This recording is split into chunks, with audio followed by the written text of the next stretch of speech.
গন্ধে গল্প চ্যানেলে আপনাদের স্বাগতম। আজকে দেখাবো পনির বাটার মশলা।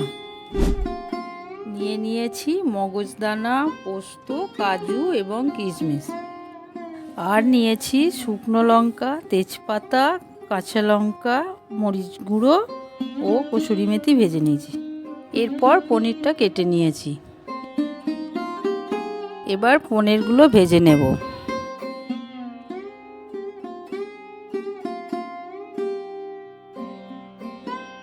তেলের মধ্যে দিয়ে দিলাম গোটা জিরে, শুকনো লঙ্কা, তেজপাতা, কাঁচা লঙ্কা ও কাজু, পোস্ত, মগজদানা বাটা।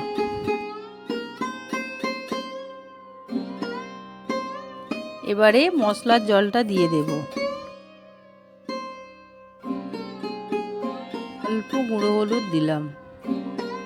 পরিমাণ মতন টমেটো সস দিলাম। ভালো করে নাড়াচাড়া করে নেব। তারপর ভাজা পনিরগুলো দিয়ে দেব। একটু নাড়াচাড়া করে নিলাম।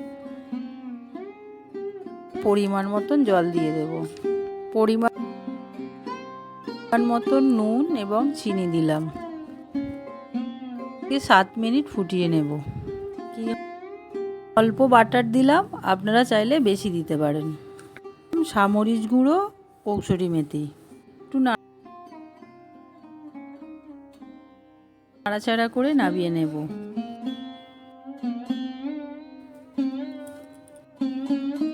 গরম ফুলকো লুচির সাথে পনির বাটার মশলা কিন্তু দুর্দান্ত কম্বিনেশন।